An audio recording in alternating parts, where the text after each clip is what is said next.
Have you ever made progress in an area of your life only to realize that one uncontrolled response could damage what you've been working so hard to build?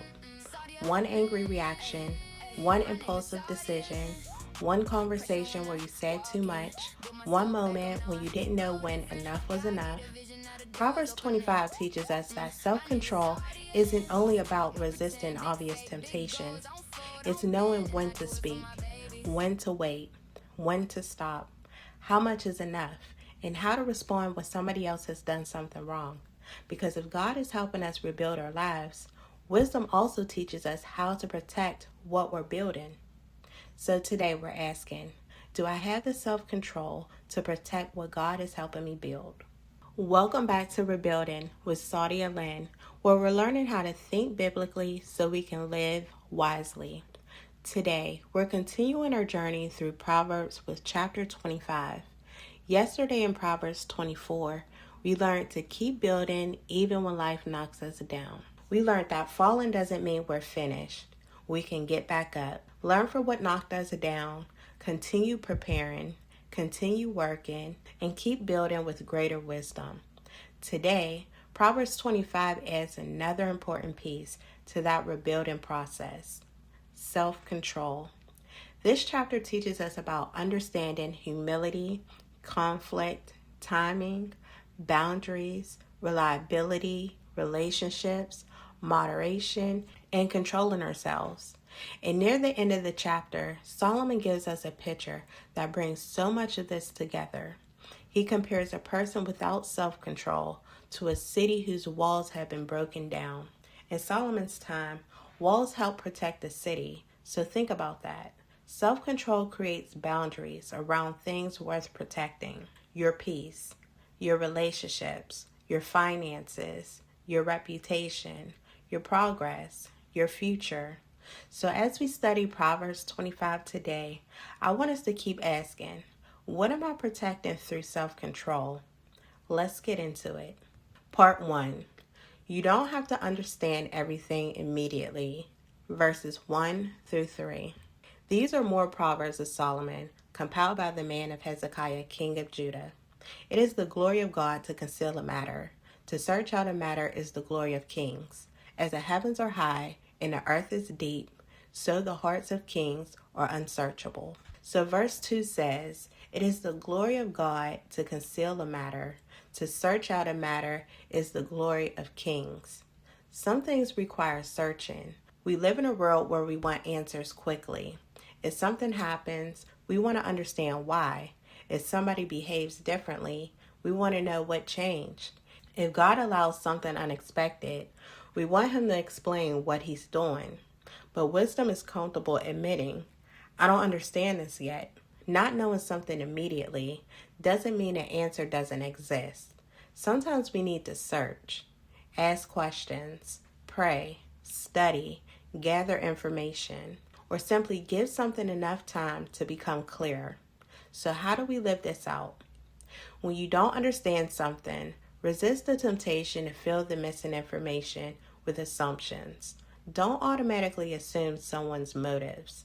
Don't make a permanent decision based on incomplete information. Don't panic because you don't know what's happening next. Ask, what do I actually know, and what am I assuming? Then search for wisdom before reaching a conclusion. Sometimes wisdom begins by admitting, I need to understand more. Part 2. Remove what is contaminating what you're trying to build. Verses 4 through 7. Remove the dross from the silver, and a silversmith can produce a vessel. Remove wicked officials from the king's presence, and his throne will be established through righteousness. Do not exalt yourself in the king's presence, and do not claim a place among his great men. So verse 4 says, remove the dross from the silver, and a silversmith can produce a vessel. Dross is the impurity that has been removed from metal, and Solomon gives us a powerful rebuilding picture. Sometimes becoming useful requires removing something. We often pray, God, add something to my life, add the opportunity, add the income, add the relationship, add the platform, add the blessing, But sometimes God's work begins with removal, removing a habit, removing pride, removing an unhealthy influence, removing unnecessary spending, removing a pattern of reacting emotionally, removing something that keeps contaminating what he's trying to develop. Then verses 6 through 7 teaches us about humility. Solomon warns against putting ourselves forward and assuming a place of honor. So how do we live this out? Ask, what keeps interfering with the person I'm trying to become?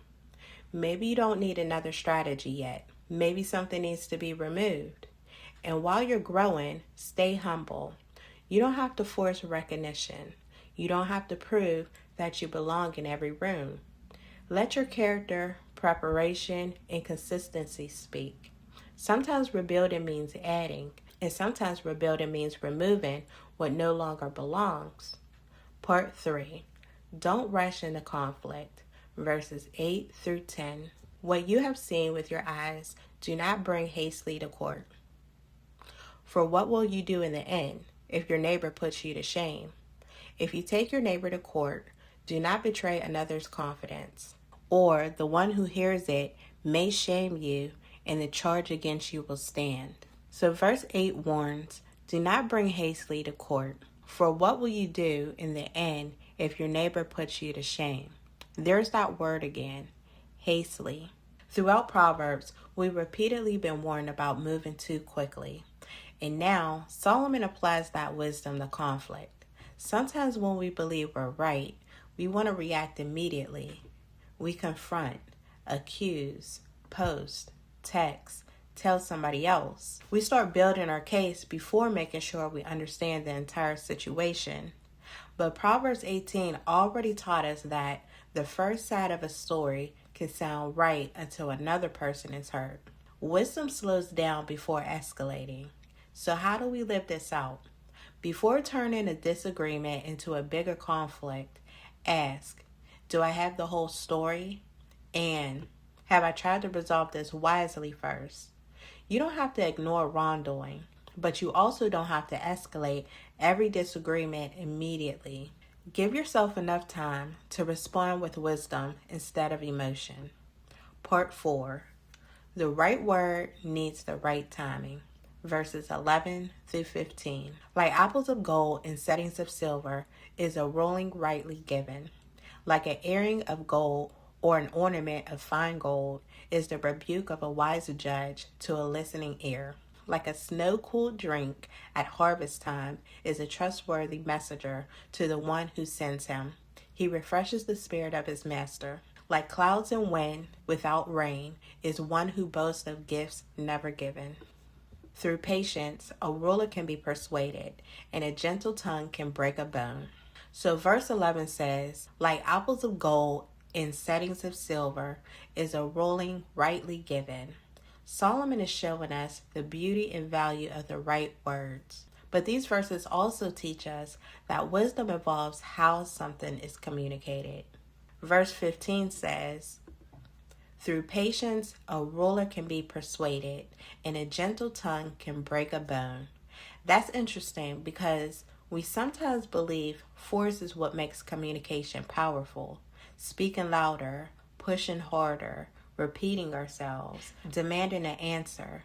But Solomon says patience and gentleness can accomplish something force cannot.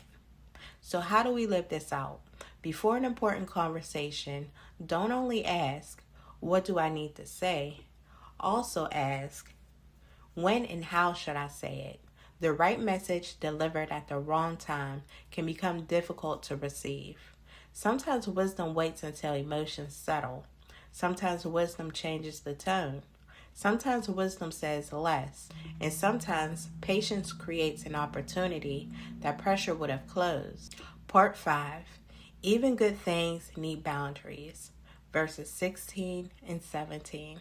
If you find honey, eat just enough. Too much of it, and you will vomit. Seldom set foot in your neighbor's house. Too much of you, and they will hate you. So verse 16 says, if you find honey, eat just enough. Too much of it, and you will vomit. Honey is good, but Solomon says, enough. Then verse 17 says, seldom set foot in your neighbor's house. Too much of you, and they will hate you. Solomon is very practical here. Even something good can become unpleasant when there's no moderation. And that principle reaches into many areas of life: food, spending, entertainment, social media, relationships, conversation, work, even helping other people. Wisdom knows when enough is enough. So, how do we live this out? Ask yourself, where do I struggle to stop? Maybe it isn't that the thing itself is wrong. Maybe you simply need a boundary around it, a spending limit, a time limit, a portion, a communication boundary, a stopping point. Self-control isn't always saying never. Sometimes self-control is knowing when to say, that's enough. Part 6. Be someone people can rely on. Verses 18 through 20. Like a club or a sword or a sharp arrow is one who gives false testimony against the neighbor. Like a broken tooth or a lame foot is a reliance on the unfaithful in a time of trouble. Like one who takes away a garment on a cold day, or like vinegar poured on a wound, is one who sings songs to a heavy heart. Verse 19 says, like a broken tooth or a lame foot is reliance on the unfaithful in a time of trouble. That picture is uncomfortable for a reason. Imagine needing your foot to support you, and it doesn't. Or biting down expecting your tooth to work, and suddenly experiencing pain. Solomon says, relying on an unreliable person feels like that. You expected support, but when you needed it, it wasn't there. This brings us back to character. Can people trust our word? Do we follow through? Are we dependable? Do we repeatedly make commitments and then disappear when responsibility becomes inconvenient? How do we live this out? Before saying yes, make sure you can realistically follow through. And if circumstances change, communicate. Reliability doesn't mean you never make a mistake. It means people don't constantly have to wonder whether your word means anything. Don't only pray for reliable people around you, become reliable too. Part 7. Don't let somebody else's behavior control your character. Verses 21 and 22.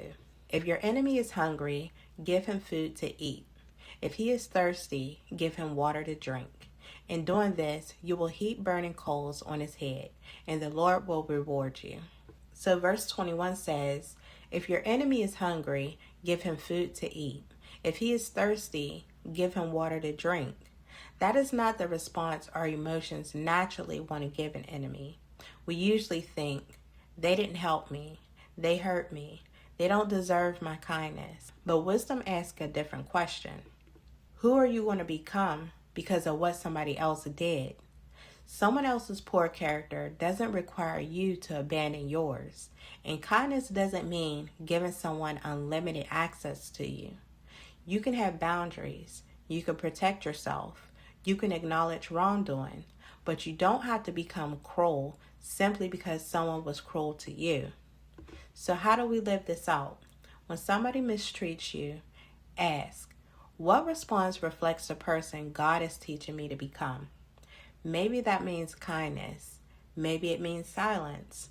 Maybe it means creating distance without seeking revenge. But don't hand someone else control over your character.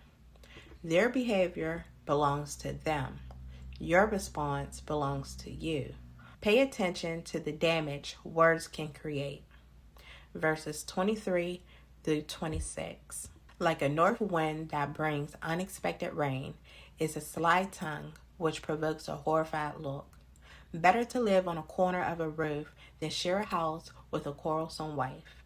Like cold water to a weary soul is good news from a distant land. Like a muddied spring or a polluted well are the righteous who give way to the wicked. These verses bring us back to something Proverbs has taught us repeatedly. Words matter. Verse 23 speaks about a sly tongue producing anger. And verse 26 says, like a muddied spring or a polluted well or the righteous who give way to the wicked. A spring should provide clean water, but once it becomes polluted, something valuable has been contaminated.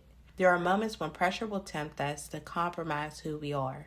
Someone says something about us, someone pressures us, someone makes us angry, someone else behaves dishonestly, and we begin believing we have to become dishonest too. But wisdom protects the source. So how do we live this out?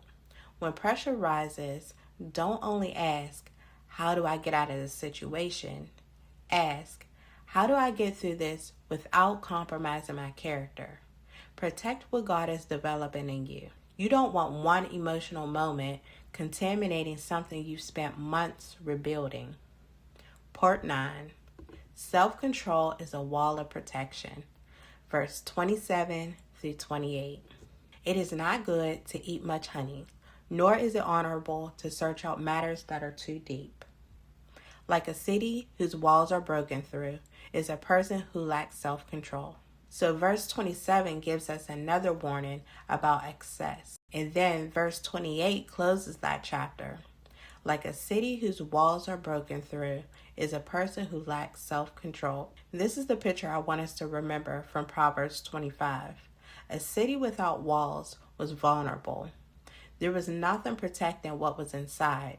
And Solomon says a person without self-control becomes vulnerable too. If you cannot control your anger, somebody can provoke you into doing something foolish. If you cannot control your spending, every desire can access your money. If you cannot control your mouth, every emotion can become a conversation. If you cannot control your appetite, every craving can become a decision. If you cannot control your need for attention, anybody offering attention can gain influence. Self-control creates protection. So how do we live this out? Identify the areas where your walls need strengthening. Your mouth, your temper, your spending, your appetite, your relationships, your time, your reactions.